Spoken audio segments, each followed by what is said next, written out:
अचानक क्या हो गया भगवान? अघटित घटित हो गया है देवी। देवों के देव महादेव के लोचन से रक्तधारा बहने लगी है। ये शुभ संकेत नहीं है। अवश्य कुछ अशुभ घटित होगा। शुभ से अधिक सदा अशुभ ही होता रहता है। अब क्या होगा? देवी, ये कठोर परीक्षा का समय है। शिव भक्ति में समर्पित कोई परम भक्त इस संकट का अंत करेगा।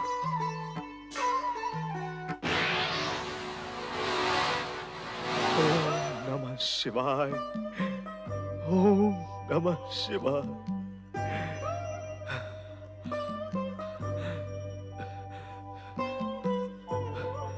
ओम नमः शिवाय।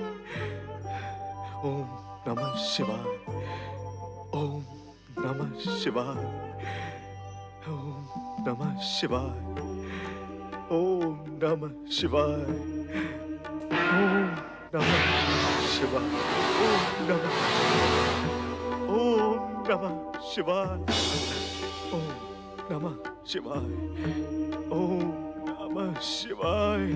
ओम नमः शिवाय। ओम नमः शिवाय। ओम नमः शिवाय। ओम नमः शिवाय। ओम नमः शिवाय। ओम नमः शिवाय। ओम नमः शिवाय। क्या शिव जी की आंख से रक्त? शिवाय। ओम नमः शिवाय। कनब, ओम कनब, नमः ये क्या किया शिवाय। तुमने? ओम ये नमः क्या किया? शिवाय। ओम नमः शिवाय। ओम नमः शिवाय। अपने ही हाथों से ओम अपनी नमः आंख शिवाय। फोड़ डाली। ओम ये क्या नमः किया तुमने शिवाय। कन्नब? कौन? वीणा, तुम यहाँ? चलो, कोई तो मेरे दुख में मेरे साथ है। मेरा दुख कम हुआ। वेणी, देखो, भगवान शिव शंकर की आंख ठीक हो गई। उनकी आंख से ज्योति निकलने लगी। देखो वेणी, देखो। ओम नमः शिवाय। ओम नमः शिवाय। ओम नमः शिवाय। वेणी, तुमने देखा कैसे भोलेनाथ की आंख ठीक हो गई? देखा कन्नब, देखा मैंने। अब तुम्हारी आंख का क्या होगा? क्या होगा? कुछ नहीं। अरे, एक आंख इस जगत को देखने के लिए क्या कम है? मेरी एक आंख होने का मुझे कोई दुख नहीं है। भगवान को मुझे एक आंख देने का जो सुख मिला है वो बड़ा है, बहुत बड़ा। और फिर वेणी, मेरी इस एक आंख से भगवान शिव शंकर के दर्शन का सुख तो मुझे मिलता ही रहेगा। ओम नमः शिवाय। ओम नमः शिवाय। ओम नमः शिवाय। ओम। अरे कन्नप, कैसे हुआ ये सब?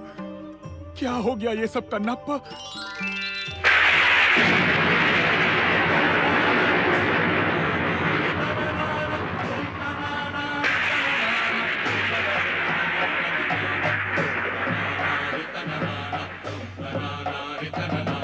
ये क्या हो रहा है भोलेनाथ?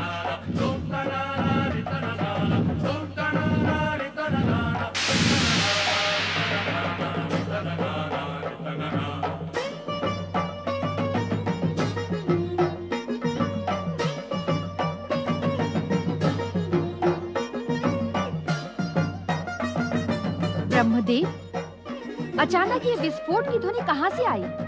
ये चिंगारियाँ कैसी हैं? ये सब शिव की लीला है देवी। ये किसी परम और महान भक्त की परीक्षा का काल एवं संकेत है।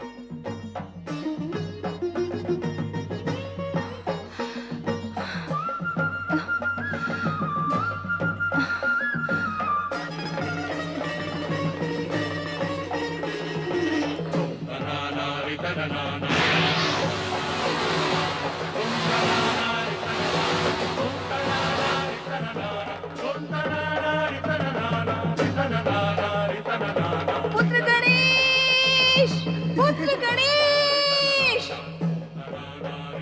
तुरंत आ जाओ, तुरंत कैलाश पर प्रकट हो।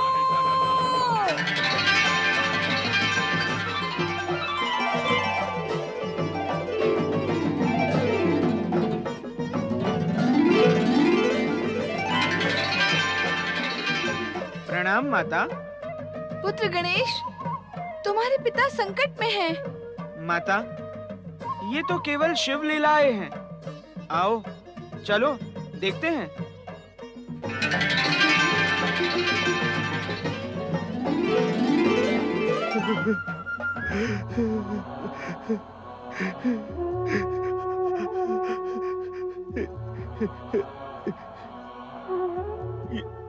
क्या हुआ? ये क्या हो गया भोलेनाथ? ये क्या अनर्थ हो गया? आपकी बाई आंख भी आहत हो गई। मैं भागा आपको दृष्टिहीन कैसे देख सकता हूं? हे नाथ, ये सब देखने के लिए मैं दृष्टिवान कैसे बना रह सकता हूं? नहीं, ये नहीं हो सकता। ये नहीं हो सकता कि एक भक्त देखे और भगवान दृष्टिहीन हो जाए। ये संभव नहीं है, ये संभव नहीं है। वीणी, वीणी, वीणी, मेरी सहायता करो। कहो कन्नप, क्या करना है? वीणी, मेरे भोलेनाथ पीड़ित हैं। मैं इनकी पीड़ा कैसे सहन कर सकता हूँ?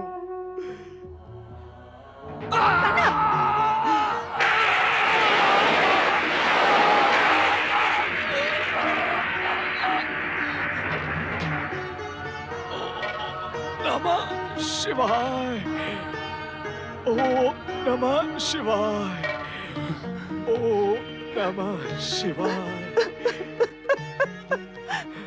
वेणी, मुझे नेत्रहीन की सहायता करो वेणी।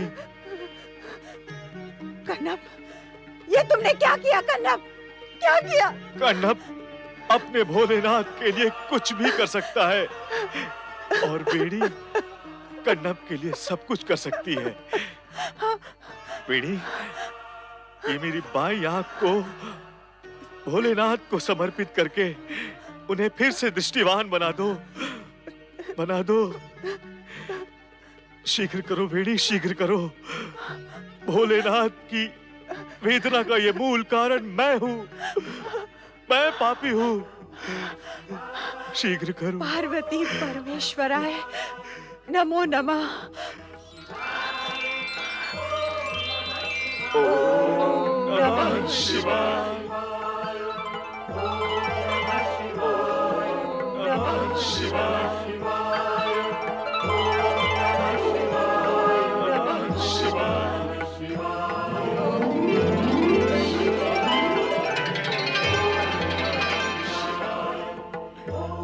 स्वामी, स्वामी, इस विचित्र लीला का अंत करें स्वामी। माता पार्वती, गणेश, प्रभु, प्रभु, माता पार्वती, गणेश जी, जय गणेश, जय गणेश प्रभु, प्रभु, प्रभु, मेरे कन्नप की आंखें फिर से लौटा दे। वो नेत्रहीन होकर कैसे जी सकेगा? दया करे प्रभु, उसके नेत्र लौटा दे। वेणी, चिंता न करो, ये तो महादेव जी की परीक्षा है। अपने भक्तों को सदा सुखी बनाने के लिए भगवान शिव इस प्रकार की लीलाएं करते रहते हैं। तुम धैर्य धारण करो, सब कुछ ठीक हो जाएगा।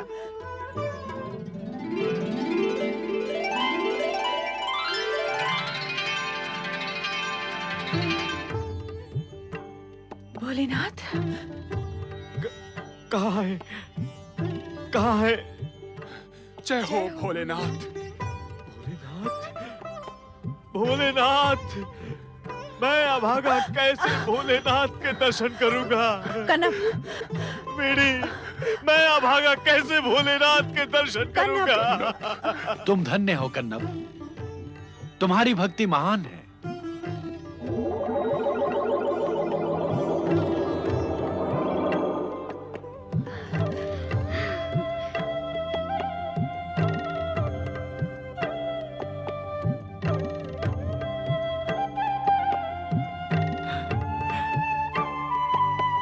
भगवान भोलेनाथ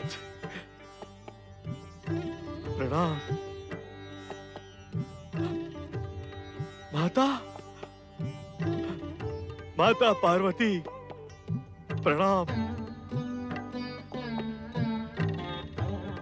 जय गणेश, जय गणेश। भोलेनाथ प्रभु, भोलेनाथ प्रभु। उठो कन्नप, उठो।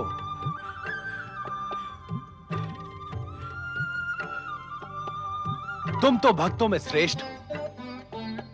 जो भक्त अपने आराध्य के कष्ट को अपना कष्ट मानकर उसके निराकरण के लिए प्राण प्रण से जुट जाए तो वो भक्त सदा सदा के लिए भक्त श्रेष्ठ के रूप में प्रतिष्ठित होता है। तुम दोनों ने जन्म जन्मांतर से हमारी आराधना की है। अब तुम दोनों शिवलोक के अधिकारी हो गए हो।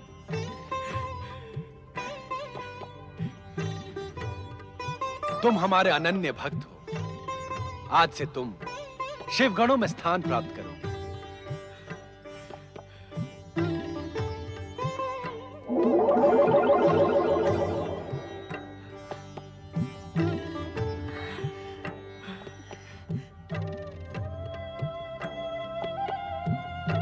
धन्य हो प्रभु, धन्य हो। अहो भाग्य हमारे प्रभु। भगवान भोलेनाथ की माता पार्वती की पार्वती नंदन श्री गणेश की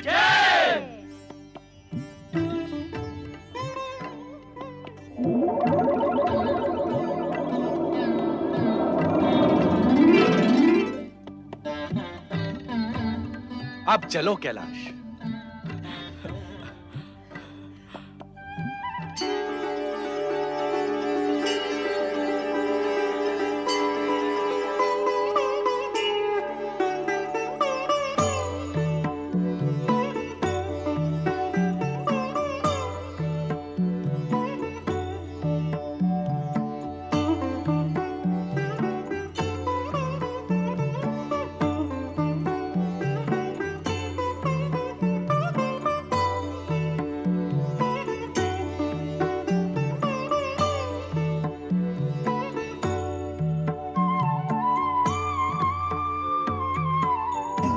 भगवान भोलेनाथ की जय, माता पार्वती की जय, शिव पार्वती नंदन श्री गणेश की जय।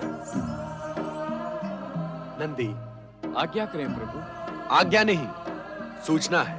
कहें देवाधिदेव महादेव।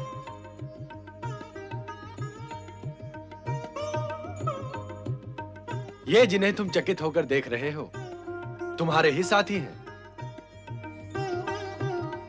इससे पहले तो हमने कभी नहीं देखा इनको प्रभु। इन्हें शिवधाम की प्राप्ति अभी हुई है, तो तुम इन्हें पहले कहां से देखते? ये कणप और वेणी है।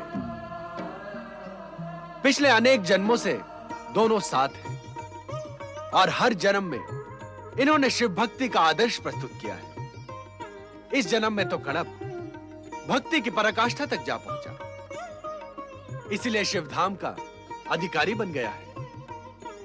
ये दोनों शिवगण के रूप में शिवलोक में रहेंगे।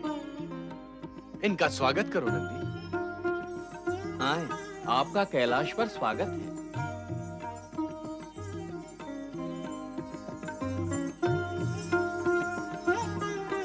शिवगण भक्तों, ये कणप और वेणी हैं। हम लोगों के साथी हैं। आपने अपनी असीम शिव भक्ति से शिवधाम की प्राप्ति की है। कैलाश पर कणप और वेणी का स्वागत है। ये सब तो केवल शिव जी की कृपा है। बोलो भगवान शिव शंकर की जय, भगवान भोलेनाथ की जय, माता पार्वती की जय, गणाधिपति श्री गणेश की जय। शिव भक्त की कल्याणकारी कथा सुनकर हम धन्य हो गए प्रभु।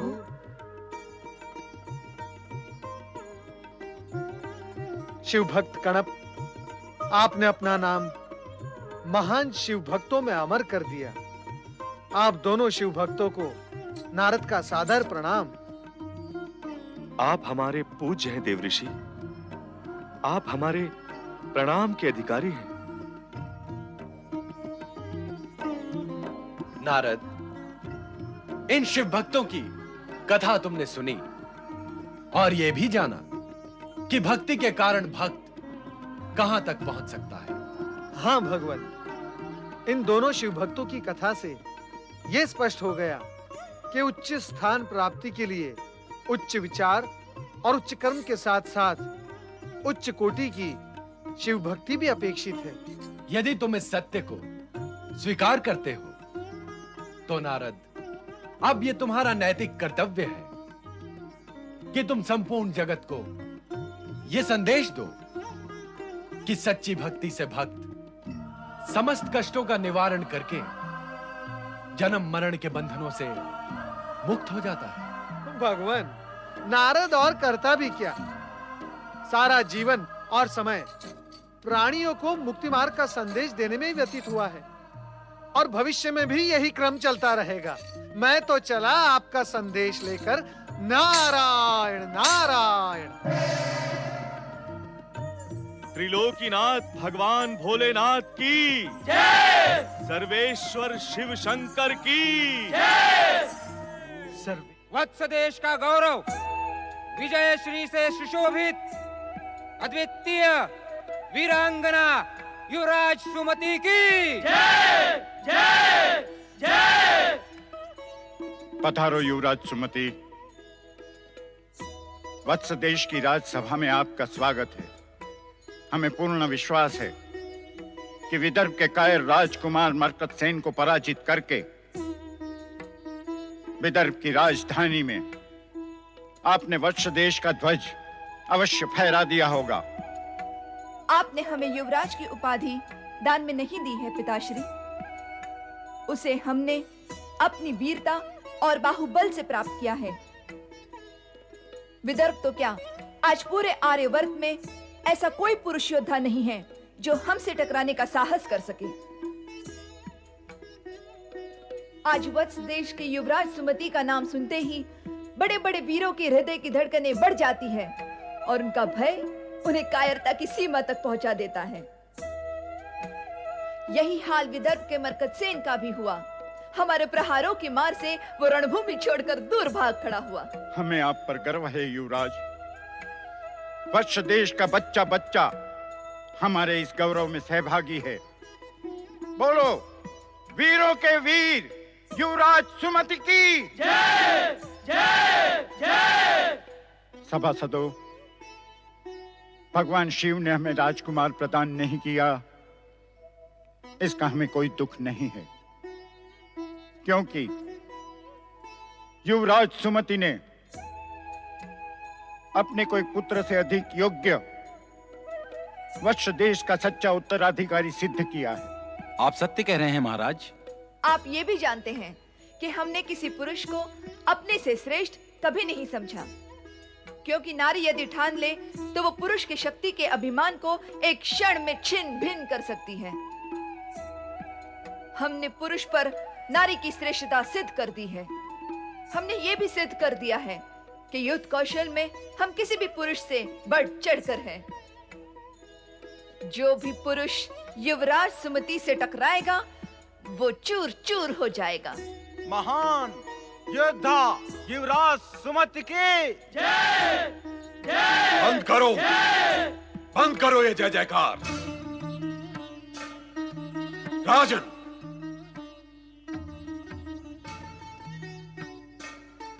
सावधान राजन, रोकिए जय जयकार।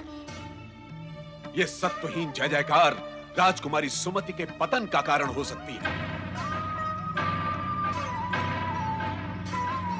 राजन, ये जय जयकार राजकुमारी के झूठे अभिमान को बढ़ावा देगी और ये उसे पतन की ओर ले जाएगी।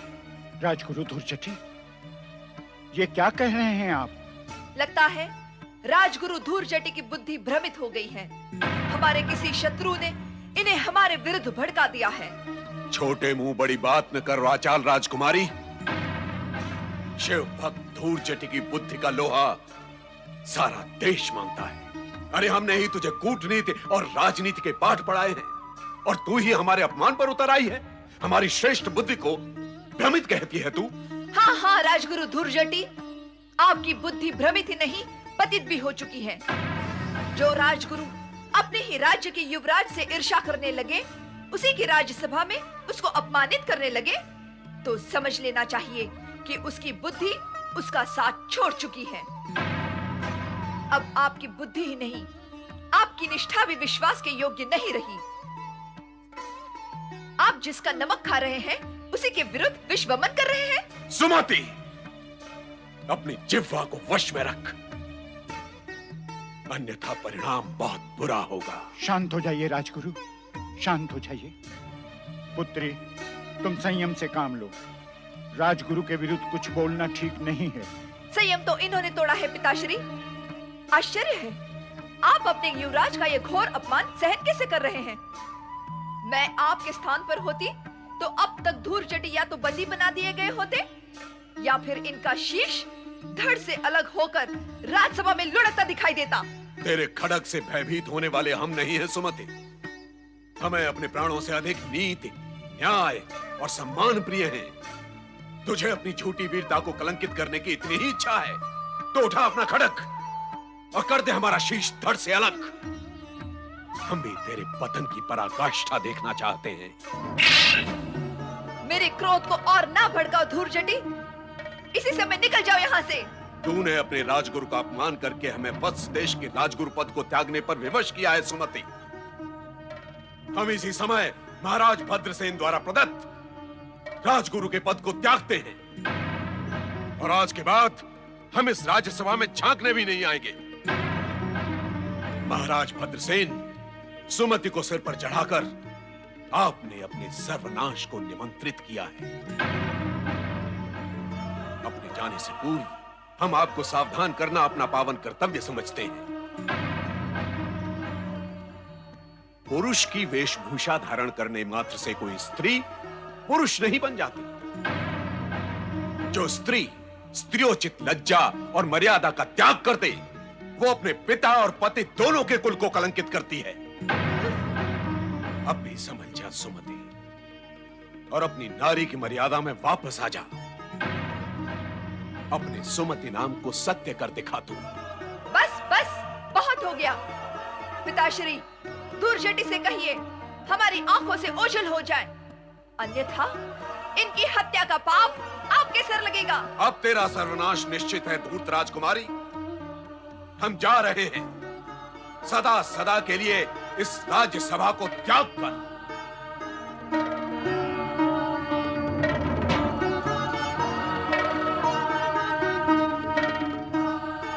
सुमति, जो कुछ हुआ अच्छा नहीं हुआ। जो कुछ हुआ अच्छा ही हुआ महाराज। एक क्रोधी अभिमानी राजगुरु से आपकी राजसभा को मुक्ति मिली है। ये तो धूर्जटी का सौभाग्य है कि वो यहाँ से जीवित लौट गया।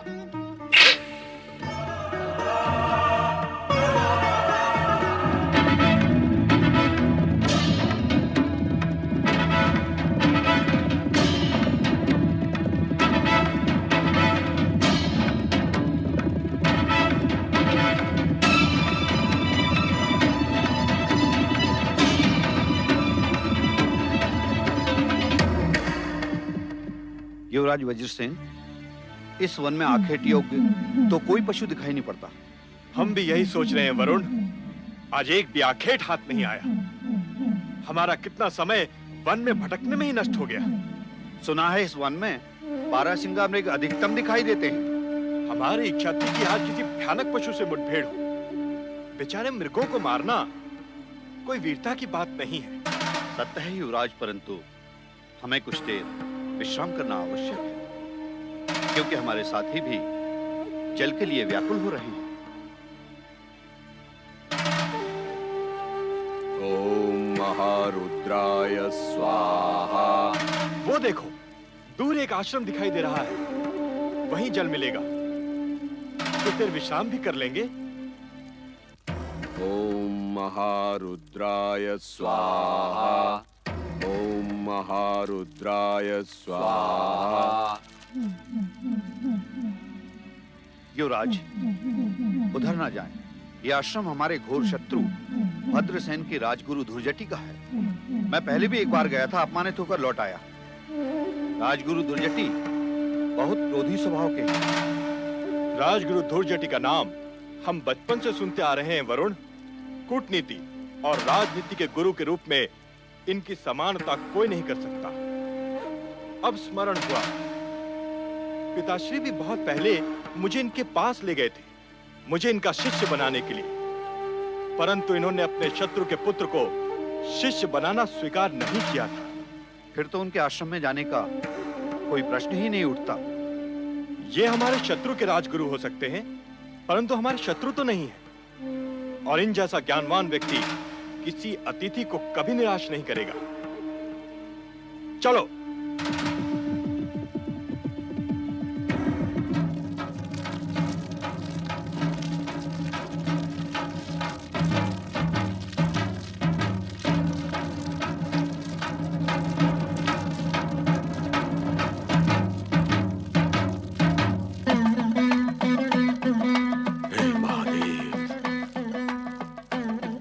देवाधिदेव, आपके इस भक्त का ऐसा घोर अपमान, ऐसा तिरस्कार आज से पूर्व कभी नहीं हुआ। उस उत्तंड राजकुमारी ने मर्यादा की सारी सीमाओं को लांघकर हमें मारने के लिए खड्ग उठा लिया। वो तो आपकी कृपा थी कि हम यहाँ जीवित लौट आए। अब कुछ ऐसा करें भोलेनाथ कि हमारा धधकता हुआ हृदय शांत हो सके। कोई ऐसा उपाय करें महादेव कि उस धृष्ट सुमति को उसकी करनी का दंड मिले। जब तक ऐसा नहीं होगा शिव शंकर, हमारा तप्त हृदय इसी हवन कुंड की अग्नि की भांति जलता रहेगा।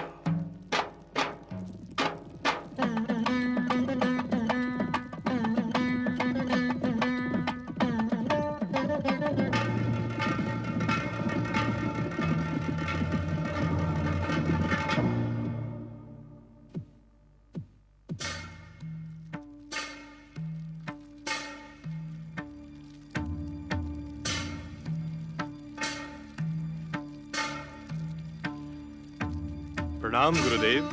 कौन हो तुम और किस उद्देश्य से यहाँ आए हो? कहीं तुम लोगों को वत्स देश की राजकुमारी सुमति ने तो यहाँ नहीं भेजा। गुरुदेव, संभवतः आपने मुझे पहचाना नहीं। कुछ समय पूर्व मैं अपने पिताश्री के साथ आपका शिष्य बनने आया था। आपकी स्मृति तीक्ष्ण है, आपकी बुद्धि का सभी सम्मान करते हैं। ऐसा हो ही नहीं सकता कि मैं आपकी स्मृति से ओझल हो जाऊं। कहीं तुम दशारण देश के महाराज चित्रांगद के पुत्र वज्रसेन तो नहीं हो? अर्थात तुम महाराज भद्रसेन के घोर शत्रु के पुत्र हो। अब ये बताओ कि इस समय तुम यहाँ किस प्रयोजन से आए हो? आपका शिष्यत्व प्राप्त करने। क्या तुम्हें यह स्मरण नहीं कि हमने तुम्हें शिष्य बनाना अस्वीकार कर दिया था? समय के साथ निश्चय बदल जाते हैं गुरुदेव। भले ही मैं आपके आश्रित राजा भद्रसेन के शत्रु का पुत्र हूँ, परंतु मैं आपसे गुरु शिष्य का संबंध स्थापित करने आया हूँ। गुरु शिष्य के बीच में कोई शत्रुता संभव ही नहीं है। वज्रसेन, अब हम वत्स देश के राजगुरु नहीं रहे। समझ लो कि हमारे और उनके बीच एक नई शत्रुता स्थापित हो चुकी है। राजा भद्रसेन के शत्रु भी अब हमारे शत्रु नहीं रहे। अर्थात अब सारी स्थिति बदल गई है। अब मैं आपके शत्रु का पुत्र नहीं रहा। आपसे अधिक भला ये सत्य कौन जान सकता है कि शत्रु का शत्रु मित्र होता है। अब तो मुझे अपना शिष्य बनाने में आपको कोई बाधा नहीं होगी। वज्रसेन, तुम बार बार हमें गुरुदेव कहकर पुकार रहे हो। अब तो हमें तुम्हें अपना शिष्य बनाना ही होगा। मैं धन्य हुआ गुरुदेव, मेरा जीवन धन्य हो गया। भाग्य का खेल देखें कि मैं उचित समय पर आपकी सेवा में उपस्थित हुआ। ये सत्य है वज्रसेन कि तुम उचित समय पर आए, परंतु हमारा शिष्यत्व ग्रहण करने से पूर्व तुम्हें हमारी एक मांग पूरी करनी है। वज्रसेन, तुम बार बार हमें गुरुदेव कहकर पुकार रहे हो। अब तो हमें तुम्हें अपना शिष्य बनाना ही होगा। मैं धन्य हुआ गुरुदेव, मेरा जीवन धन्य हो गया। भाग्य का खेल देखें कि मैं उचित समय पर आपकी सेवा में उपस्थित हुआ। यह सत्य है वज्रसेन कि तुम उचित समय पर आए हो, परंतु हमारा शिष्यत्व ग्रहण करने से पूर्व तुम्हें हमारी एक मांग पूरी करनी होगी। आपकी हर इच्छा का सम्मान करना मैं अपना सौभाग्य समझूंगा। आज्ञा करें गुरुदेव, क्या मांग है आपकी? वत्स देश की उद्दंड राजकुमारी सुमति को तुम्हें अपने बाहुबल से पराजित करके उसे हमारे चरणों में झुकाना होगा। आपके चरणों में झुकाना होगा? अर्थात वो आपकी अपराधिनी है। तुम बहुत बुद्धिमान हो वज्रसेन, तुम हमारे शिष्य बनने के सर्वथा योग्य हो। आपकी अपराधिनी को आपके चरणों में झुकाना अब एक शिष्य के नाते मेरा कर्तव्य है। अब हम तुम्हें विधिवत अपना शिष्य बनाएंगे। आओ।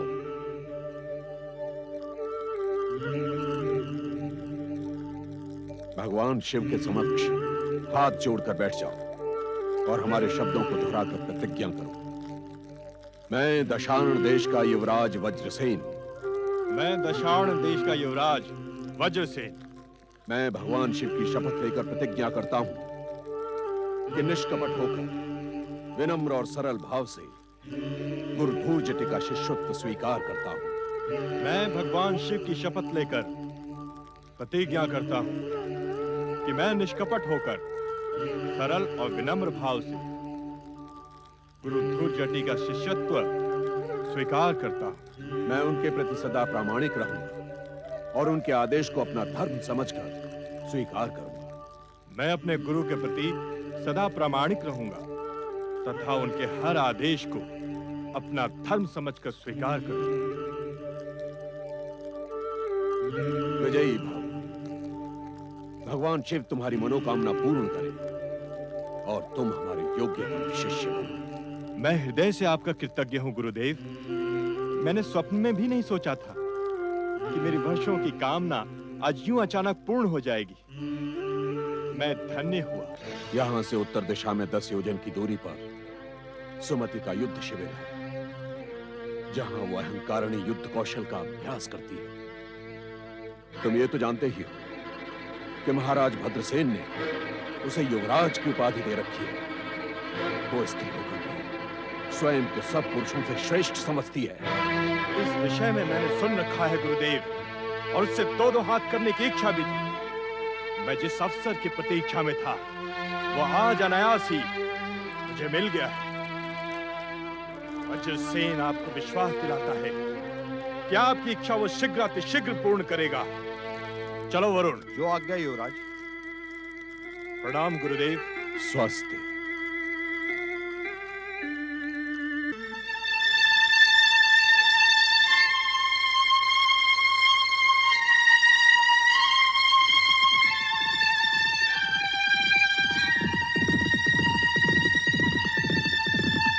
मुझे विश्वास है कि अब मेरा प्रतिशोध अवश्य पूर्ण होगा। ओम नमः शिवाय। ओम नमः शिवाय। ओम नमः शिवाय। ओम नमः शिवाय। ओम नमः शिवाय। ओम नमः शिवाय। ओम नमः शिवाय। ओम नमः शिवाय। ओम नमः शिवाय। ओम नमः शिवाय। पति परमेश्वराय नमो नमः। आज पति परमेश्वर अत्यंत प्रसन्न दिखाई दे रहे हैं। कोई विशेष बात? देवी, आज समाधि से जागते ही तुम हमें प्रसन्न वदन दिखाई, अन्यथा सदा ही तुम हमारे सामने गंभीर और चिंतित दिखाई देती है। मेरा सौभाग्य है कि आज आपकी कृपा दृष्टि मुझ पर पड़ी। प्रसन्नता के इस अवसर पर क्या मेरी इच्छा पूर्ण करेंगे स्वामी? अवश्य पूर्ण करें। यदि हमें तुम्हारी इच्छा में हमारी इच्छा का प्रतिबिंब दिखाई देगा। आपकी इच्छा भला मैं कैसे जान पाऊंगी स्वामी? तो फिर हमसे क्यों आशा करती हो कि हम तुम्हारी इच्छा समझ जाएं? आप अंतर्यामी हैं, कण कण का हाल जानते हैं। मेरी छोटी सी इच्छा को जान लेना भला आपके लिए कौन सी बड़ी बात है? हम तुम्हारी इच्छा जान चुके हैं देवी। अब हमसे पूछो हमारी इच्छा क्या है? आप विनोद क्यों कर रहे हैं स्वामी? बताएं, मेरी इच्छा पूर्ण करेंगे या नहीं? क्या तुम्हें हम पर विश्वास ही नहीं है? संसार में जो आप पर विश्वास नहीं करता, वो अपने पर से भी विश्वास खो बैठता है स्वामी। फिर मैं तो आपके चरणों की दासी हूँ। तुम्हारी इच्छा ने हमारी इच्छा को भी नवजीवन दे दिया। अब हम दोनों की इच्छा एक हो चुकी है। अर्थात अब आप मेरे साथ गगन विहार करने के लिए स्वीकृति देते हैं? क्यों नहीं? माता, आप मुझसे कुछ कहना चाहती हैं? नहीं नहीं नंदी, मैं स्वामी से कुछ निवेदन करना चाहती हूँ। अब और क्या निवेदन करना शेष रह गया है देवी? स्वामी, जब जब हम कैलाश से प्रस्थान करते हैं, नंदी और शिवगण हमारे लौटने की चिंता में दुखी हो जाते हैं। हमें इन्हें बताकर जाना होगा कि हम कब तक लौट कर आएंगे। इनकी चिंता न करो देवी, ये हमारी चिंता करें इससे पहले ही हम लौट आएंगे। प्रस्थान करते हैं। सेनापति वरुचि, सैनिक के मस्तक पर स्थित कद्दू को अपना लक्ष्य बनाकर बाण चलाओ। जो आज्ञा युवराज। वेद दो कद्दू को।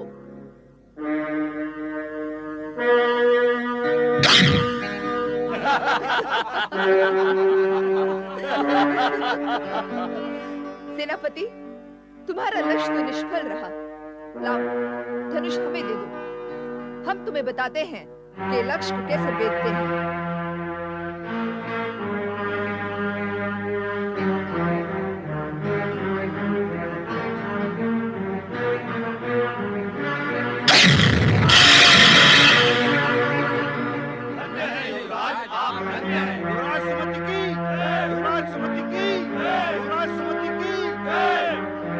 सैनिक, दो तलवारें प्रस्तुत करो। जो आज्ञा।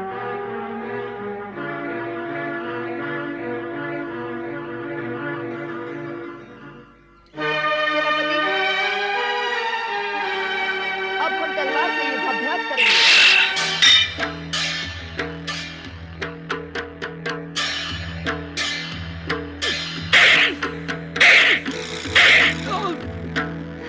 तुम हम पर डर डर कर प्रहार क्यों कर रहे हो? क्या युद्ध भूमि में अपने शत्रु पर डर डर कर प्रहार करोगे? या तुम्हारी वीरता हमारे भय के कारण भाग खड़ी हुई है? नहीं युवराज, हम आपसे भयभीत नहीं हैं। भयभीत होना और क्या होता है?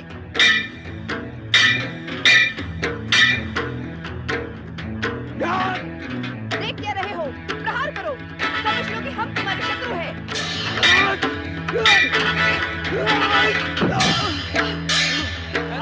युवराज, आपकी वीरता धन्य है। युवराज सुमति की, युवराज सुमति की। सेनापति वरुचि, ऐसा लगता है कि तुम्हारी रुचि युद्ध में नहीं रही। यदि हम सचमुच शत्रु होते तो क्या तुम जीवित बच पाते? कदापि नहीं। जब सेनापति इतना निर्बल हो तो उसकी सेना क्या करेगी? अब हमें तुम्हारी योग्यता और वीरता पर संदेह होने लगा है। युवराज, हम आपको विश्वास दिलाते हैं कि शत्रु के समक्ष हम निर्बल सिद्ध नहीं होंगे। आपके वीर श्रेष्ठ हैं। कोई भी वीर अकेला आपका युद्ध में सामना नहीं कर सकता। तुम जो कह रहे हो वो सत्य है। आओ, अब गदा युद्ध का अभ्यास करते हैं। जो आज्ञा युवराज। गदाएं प्रस्तुत हो।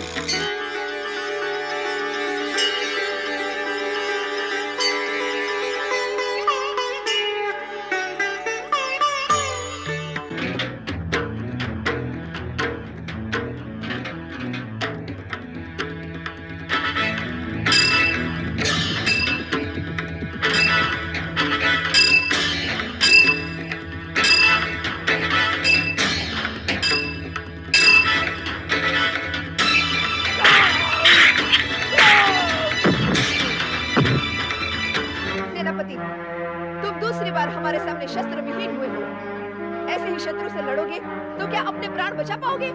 युवराज, आप सचमुच वीर श्रेष्ठ हैं। हम सब आपकी वीरता के सामने नतमस्तक हैं। अब हम समझ गए सेनापति वरुचि, हमारी वीरता से पुरुष जाति भय खाने लगी है। अब हम ऐसे पुरुष को देखने के लिए उत्सुक हैं जो हमसे दो दो हाथ कर सके। वत्स देश की युवराज सुमति, मुझे भी आपसे दो दो हाथ करने का अवसर दिया जाए। युवराज सुमति, कौन हो तुम? और तुमने हमारी अनुमति के बिना हमारे युद्ध शिविर में आने की धृष्टता कैसे की? एक वीर को एक वीरांगना के पास पहुंचने से कोई नहीं रोक सकता। तुम अपने आप को वीर समझते हो? तुम वीर हो या नहीं, इसका निर्णय तुम स्वयं नहीं कर सकते। यही जानने के लिए तो मैं आपसे शक्ति परीक्षण करने आया हूं। यदि आप मुझे वीर प्रमाणित कर देंगी तो मैं अपने आप को सौभाग्यशाली समझूंगा। युवराज सुमति के सम्मुख अपनी वीरता और युद्ध कौशल प्रमाणित करने के लिए आपको अपना परिचय देना होगा।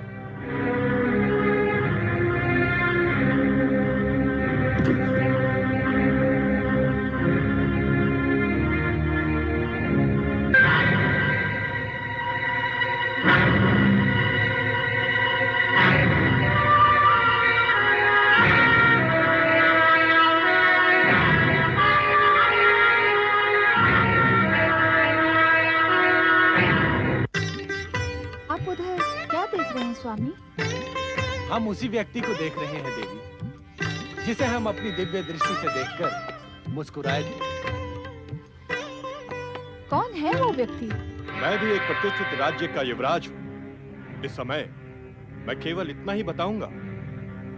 प्रतिष्ठित राज्य के युवराज हो तो तुम्हारा कोई नाम भी अवश्य होगा। नाम भी बताऊंगा, परंतु शक्ति परीक्षण के पश्चात। हमें तुम्हारा शक्ति परीक्षण का प्रस्ताव स्वीकार है। मेरा एक और निश्चय भी सुन ले युवराज सुमति। ये हमारा राज्य है, हमारा युद्ध शिविर है, तुम्हें हमारा निश्चय स्वीकार करना होगा। मुझे आपका हर निश्चय स्वीकार है। मैंने देख लिया है कि आपको अपनी वीरता एवं युद्ध कौशल पर आवश्यकता से अधिक अहंकार है। इसलिए मेरा निश्चय हम दोनों के बीच होने वाले शक्ति परीक्षण के परिणाम पर निर्भर होगा। कैसा परिणाम? पहले आप अपना निश्चय बताएं। परिणाम की बात कहकर तुमने हमारी वीरता को ललकारा है। पहले तुम अपना निश्चय बताओ, फिर हम अपना निश्चय व्यक्त करेंगे। मेरा निश्चय ये है कि यदि आप खड़ग युद्ध में मुझसे हार गई तो आपको मेरी धर्म पत्नी बनकर रहना होगा।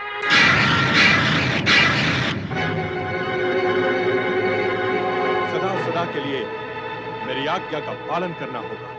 कदापि नहीं। हमें किसी भी पुरुष के अधीन रहना स्वीकार नहीं। हमारे शिविर में आकर ऐसी धृष्टता करने वाला हमारे दंड का पात्र होता है, परंतु पहली बार के अपराधी को क्षमा करना हमारी परंपरा रही है। अब तुम जा सकते हो।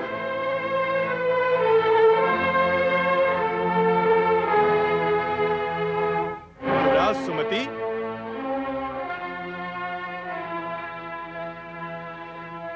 क्या मैं ये समझ लूं कि युवराज सुमति की वीरता की डींगें खोखली हैं? आप में किसी पुरुष वीर के ललकार स्वीकार करने का साहस नहीं है? सुंदरता को धारण करने वाली सुकुमारी राजकुमारी सुमति में किसी सच्चे वीर पुरुष से टकराने का साहस नहीं है? सावधान! हमारे वीर युवराज का अपमान करने वाले को हम जीवित नहीं छोड़ते। जो हम पर वार करता है उसे हम भी जीवित नहीं छोड़ते। यदि साहस है तो वार करो और परिणाम देखो।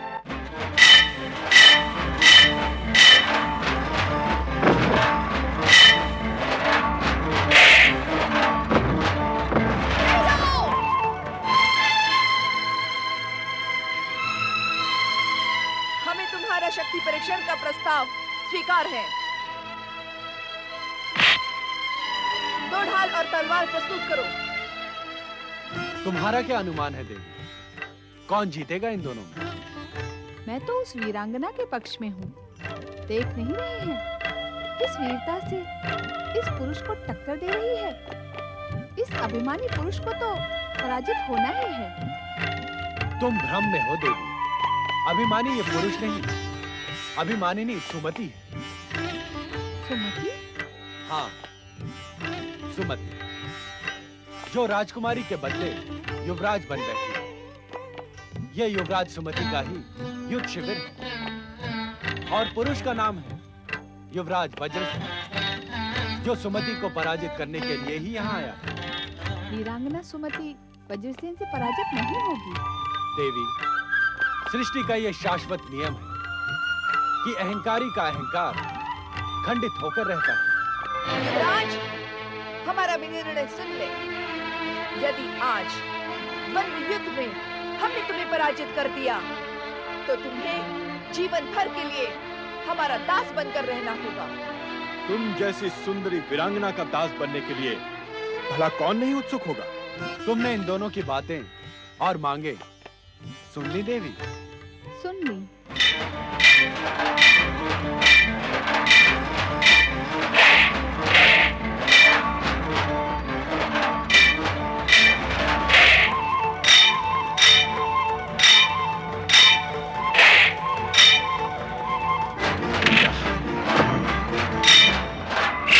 नहीं वरुण दत्त, नहीं, इसकी आवश्यकता नहीं है। देखिए, वीरांगना सुमति वज्रसेन पर भारी पड़ रही है। वज्रसेन को जीवन भर के लिए सुमति का दास बनकर रहना होगा। अभी उन दोनों का द्वंद्व युद्ध समाप्त कहाँ हुआ है?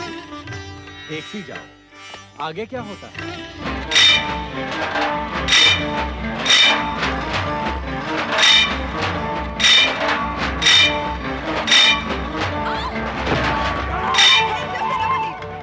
हमें तुम्हारी सहायता की आवश्यकता नहीं है।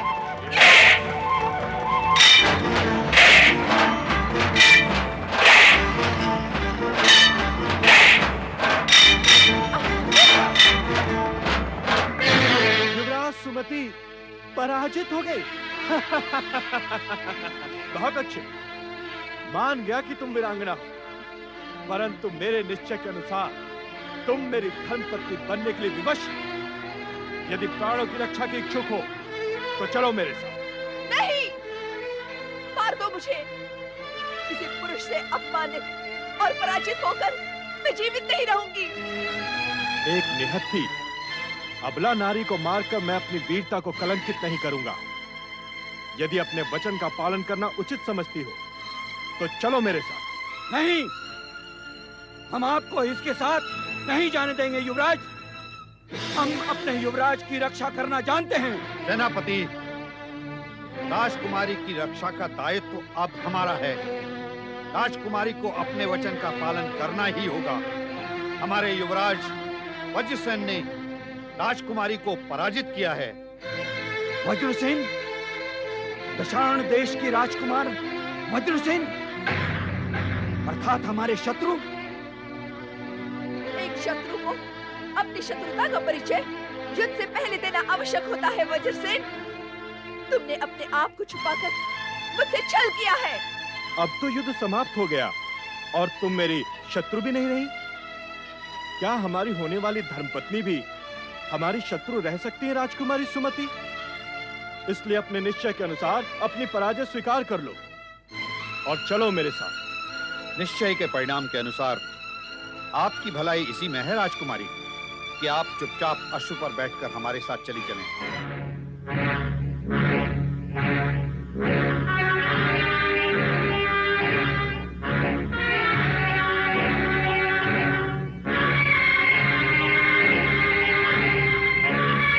मेरा निश्चय ये है कि यदि आप खड़ग युद्ध में मुझसे हार गई तो आपको मेरी धर्मपत्नी बनकर रहना होगा।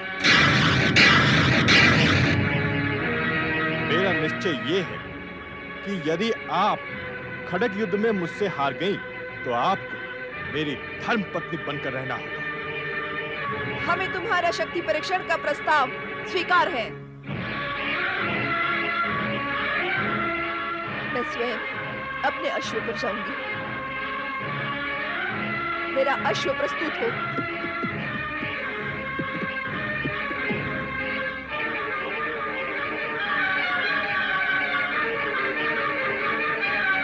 सेनापति, पिताश्री से कहिए मैं अपने सम्मान की रक्षा नहीं कर पाई।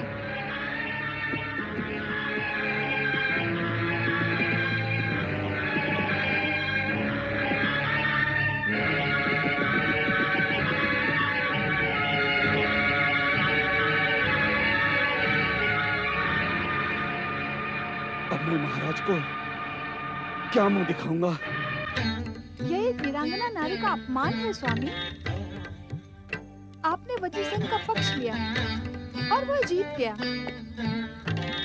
यह अन्याय है। यदि तुम इसे अन्याय समझती हो तो तुम इस अन्याय का परिमार्जन करने के लिए स्वतंत्र हो। जाओ, सुमति की सहायता करो। मुझे आज्ञा दीजिए स्वामी।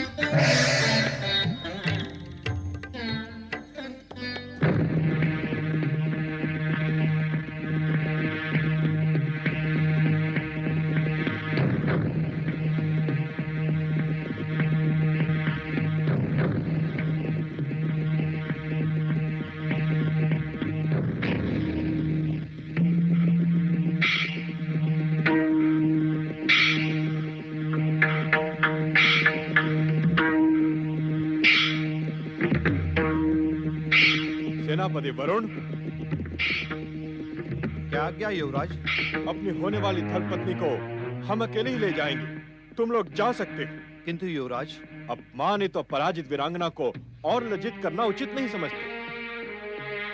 जो आज्ञा युवराज, परंतु आपको बहुत सावधान रहना होगा। तुम हमारी चिंता न करो, जाओ। चलो साथियों, आओ।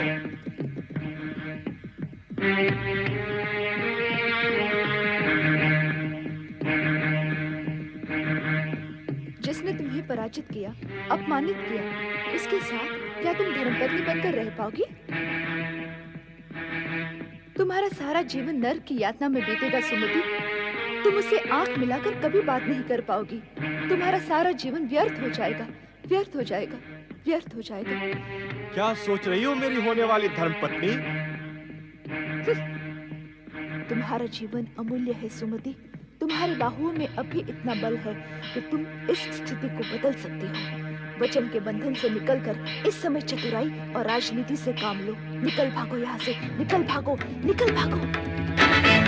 सुमति, ये तो वचन भंग है। ठहर जाओ, सुमति, ठहर जाओ।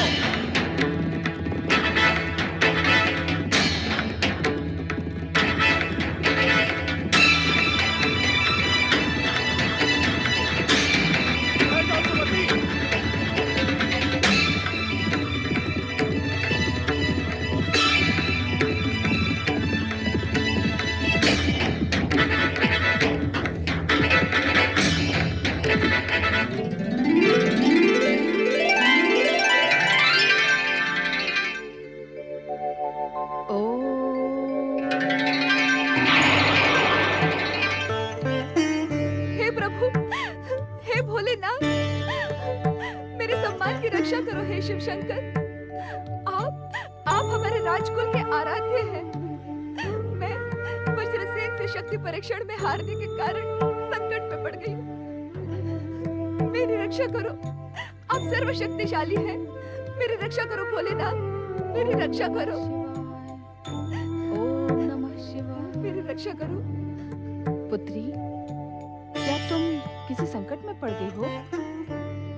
हाँ, परंतु आप कौन हैं?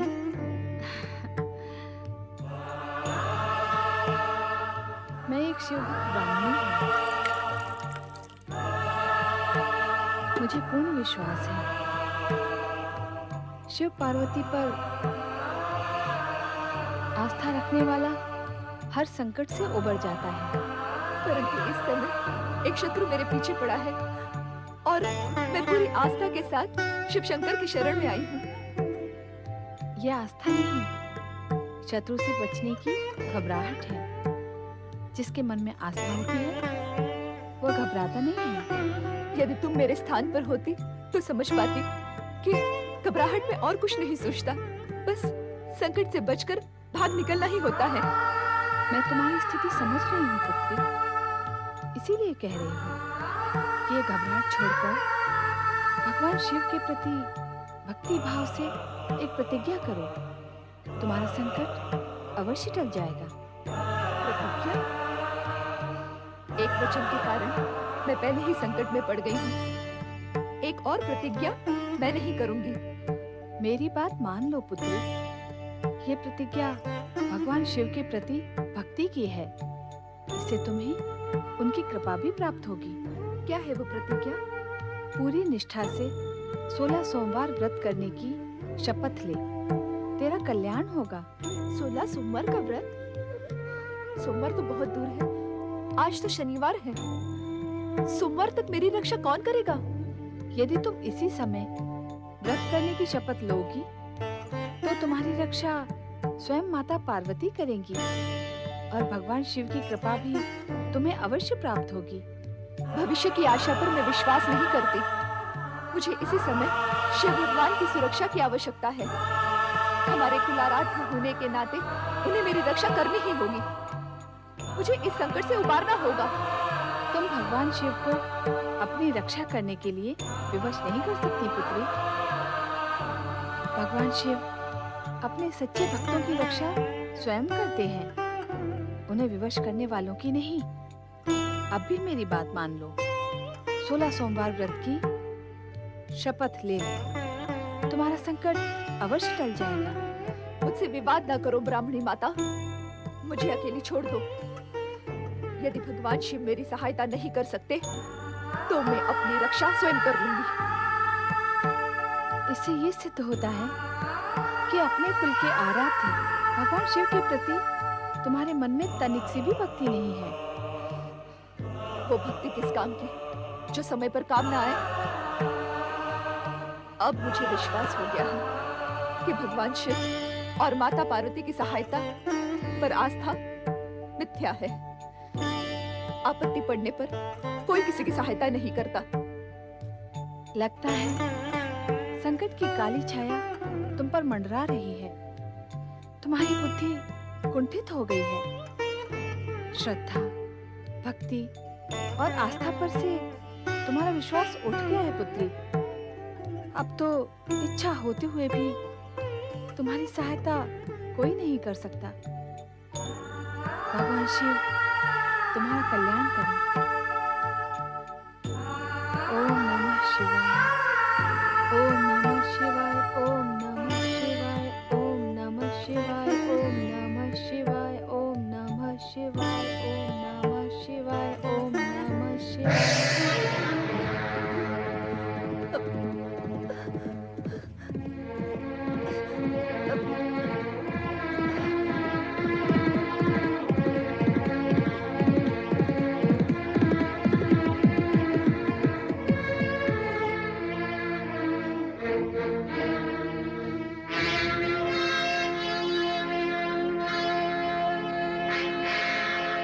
अश्वत्थ तो बाहर खड़ा है, ये कहां चली गई?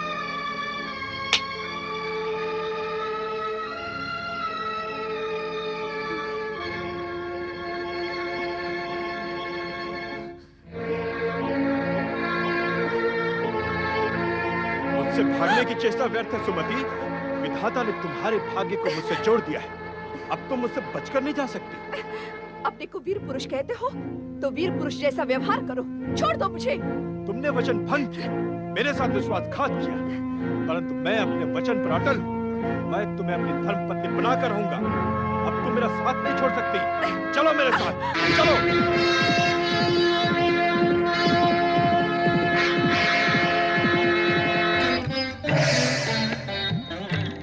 क्या हुआ देवी? अपनी प्रिय सुमति को संकट से मुक्त किया या नहीं?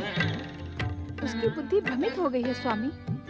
उसके मन में आपके या मेरे प्रति कोई भक्ति नहीं है। अर्थात अब उसे अपनी करनी का दंड मिलेगा। ये तो आप मुझसे अधिक जानते हैं स्वामी, किंतु सुमति ने मेरी बात न मानकर ठीक नहीं किया। हमने तुमसे पहले ही कहा था कि अहंकारी का अहंकार खंडित होकर रहता है। यही सृष्टि का अटल नियम है। अब चलो कैलाश, नंदी और शिवगण व्यग्र हो रहे होंगे।